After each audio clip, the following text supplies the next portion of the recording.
Palumbo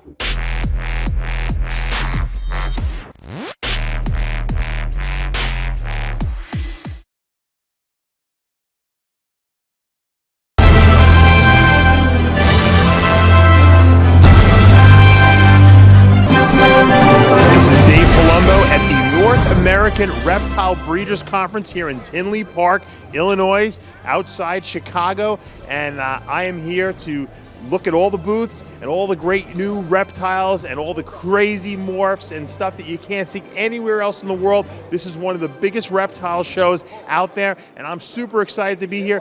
I actually have a co-host today, and if you look down on the floor over there, that's Bubba the alligator. And he is one big alligator, but he's very tame, and he's going to be showing me around today here in Tinley Park at all the great booths. He's been here for many, many years, and he knows all the booth vendors, and he knows where all the great animals are. So with a little bit of help from Bubba, I'm going to get to show you guys what I'm here seeing firsthand, touching, smelling, and everything else that goes along with that. Come on inside and let's see what's going on. I'm over here at BHB Reptiles with Brian Barczyk, and we've been just chatting up a storm here. This is your home turf, so to speak, here in Tinley Park. Absolutely. I mean, I tell you what, it's great. We do shows all over the world, really, and this one's really in my backyard. It's still 300 miles away from my home, but it feels like this is my home turf for sure. You spent a lot of time in South Africa. On your safari, so to speak. Was it everything you hoped it to be? Was Africa, the coolest place you've been to? Yeah, I've been to so many places around the world that have been amazing, but Africa was just so special. The saying is that once there's dust on your boots in Africa, you never can get that dust off. And it's really true. I mean, you almost have to count down the hours until you're back in Africa. And the animal adventures were unbelievable. I tell you what, Dave, when you wake up in the morning and you see a giraffe and it's like, it's just a giraffe, because you're so used to seeing giraffes and cheetahs and everything else, you know that it's an amazing place. Now, I noticed since you've been going on these adventures around the world, all of a sudden, that your level of enthusiasm in your videos has gone down a little. You got more cool about the whole thing. What's going on with that? I kind of like the old Brian where you were screaming and excited.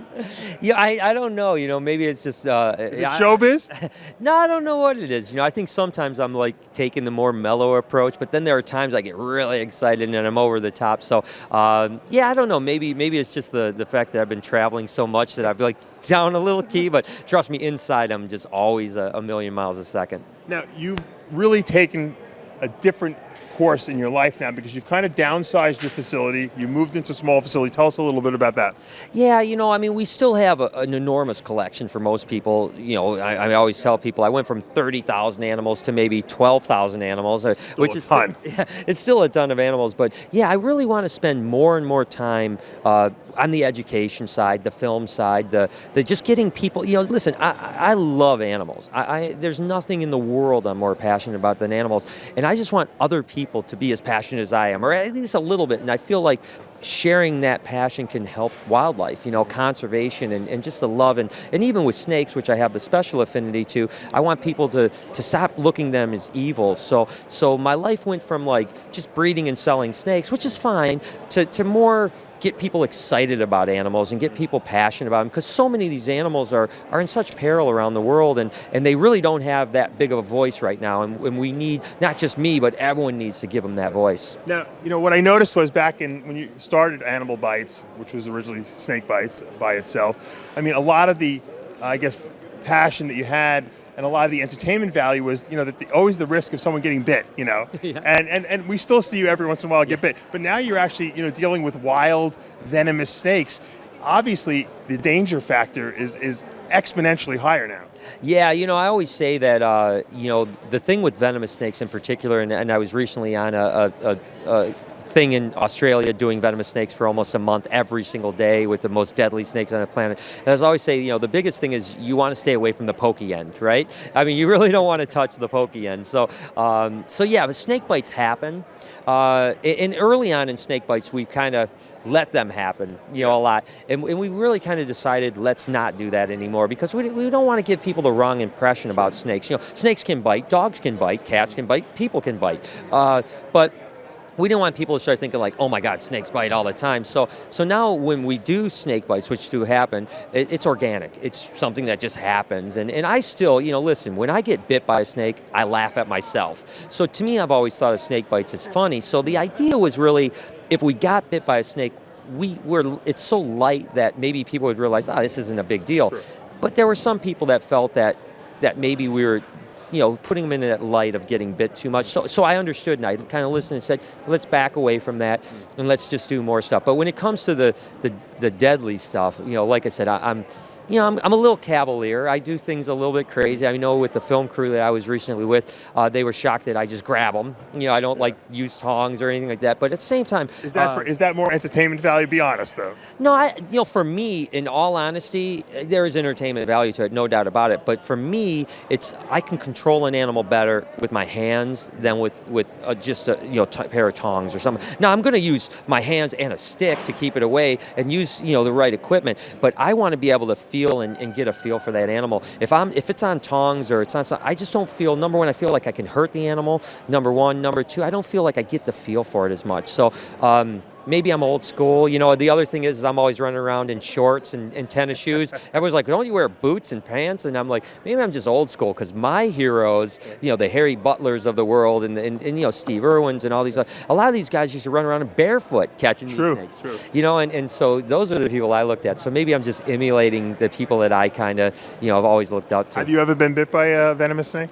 No, thankfully I haven't, and I don't know why that is. I don't know if I'm just lucky. I don't know if, but I always tell people that venomous snakes, you're always just one very small mistake away from getting bit, right? So the more you deal with them, the higher probability that it's going to happen. But at the same time, I think that if you respect them and you read them very well, there's no need to get bit. I don't ever want, that's not a badge of honor I want, ever. I don't ever want to get bit by a venomous snake. And although I'm messing with them more and more, and good chance my future is going to be even more so that way, I'm going to do everything I can do to stay away from the pokey end. Well, it's funny because we were at Tom Crutchfield's, and you probably know his guy Al, who works for him. He's been bitten hundreds of times, and he thinks it's hysterically funny. And then Tom is very proud of the fact that he's never been bitten. He's been doing this longer than anyone.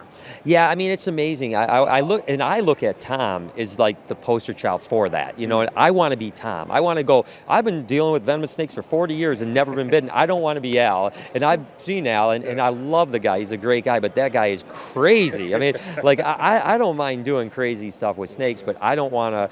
The stuff I see him do, I can see why he's been bit 100 times. Sure.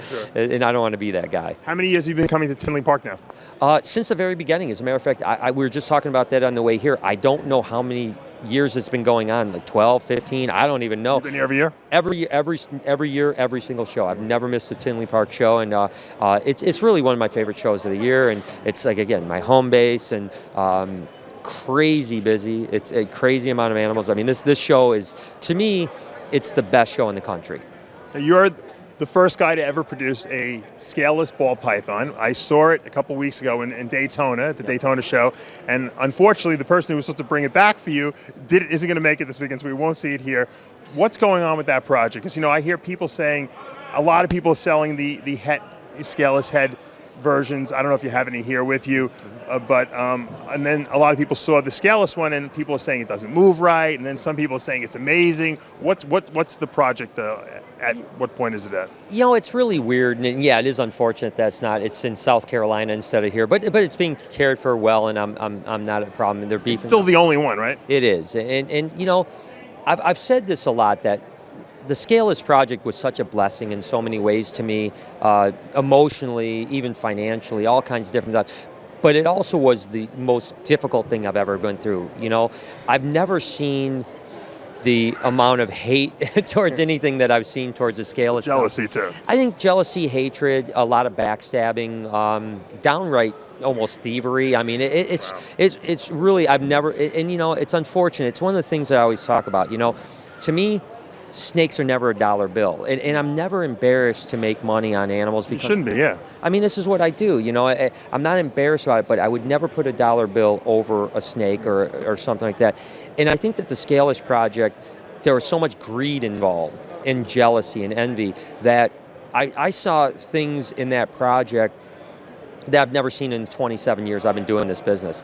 And the things I heard, not only about the snake, but about me, and I mean, it's unbelievable. And all this stuff was all just to try to make money from somebody. And I think it was really a shame. So I love the project. For me, I don't care if I ever sell a Scaleless in my life again. I don't care. It was a great experience, and I would like to continue to produce mutation Scaleless animals, and if I never even show them to anyone, I'll just sit and watch them myself, you know. And so unfortunately, you know, the good, the bad, the ugly came out of that project. But I think my prediction is that 2, 3, 4 years from now, when a lot of people are producing Scaleless and they see that it's not a problem and that it's a healthy animal and it's a viable animal, all of this stuff that people have been talking about for the last 6 or 8 months is going to go away, and people are going to go, God, I believe that was a problem. Will it revitalize the ball python industry? Because obviously the pricing has come down a lot. We talked about that a little before, but will this like reinfuse it with a lot of money, you think?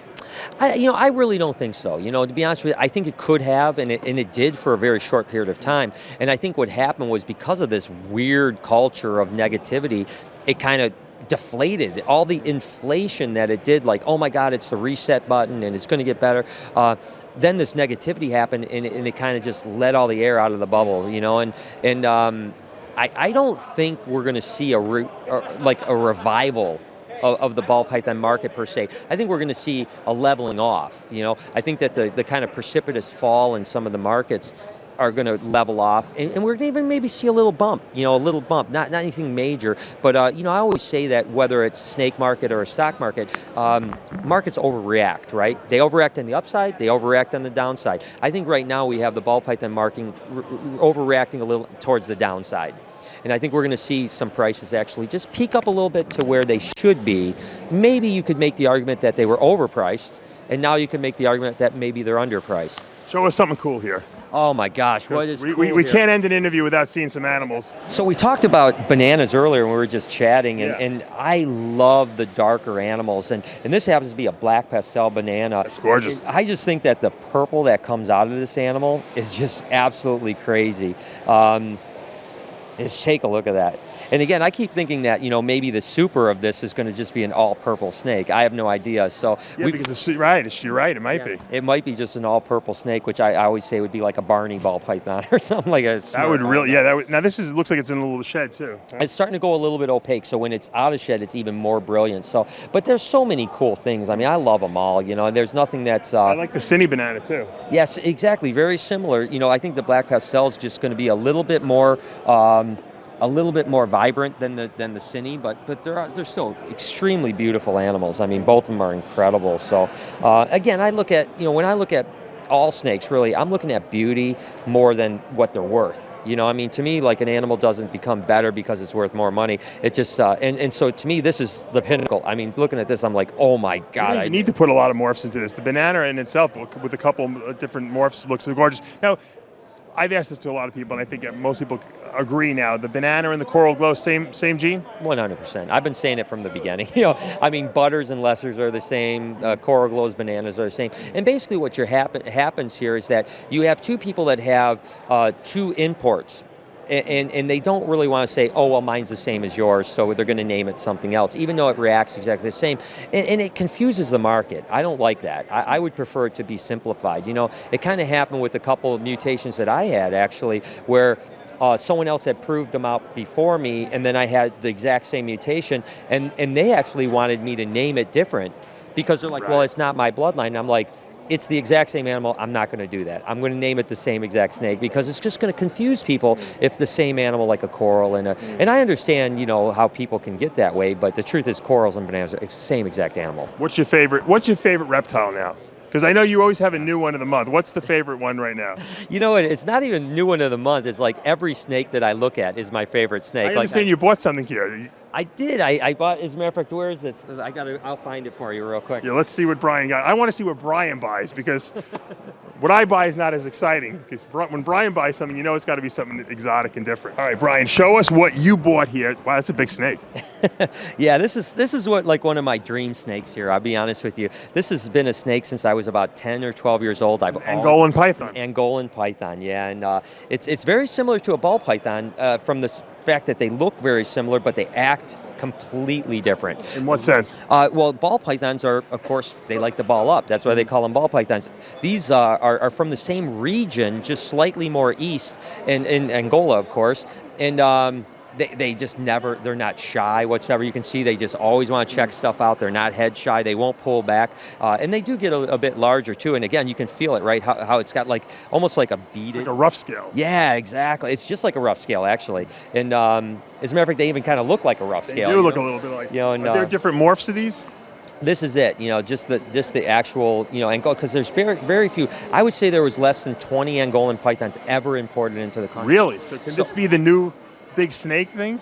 I don't think so. I think that they're always going to be very popular. I don't think they're going to be the next big new snake thing, but I think that they'll always be a very popular niche animal. And it's really it's about critical mass. There's never going to be enough critical mass for them to be popular. There's going to be probably less than 30 of these produced a year for the next 10 years. So, how big do these get? Some of them get up at 8 or 9 foot. Oh, they do get big. They can get pretty large. And are you going to breed this? I sure hope so. I mean, this is a female, and it's my first one, so now I need to find a boy for it. Oh boy! And it's going to be awesome. But no, I think this is it's a great animal, and like I said, I've been dreaming about owning one of these guys for a long, long time. So I'm a happy camper. Good luck with it, and thanks for the interview, Brian. It's awesome, Dave. Thank you so much, man.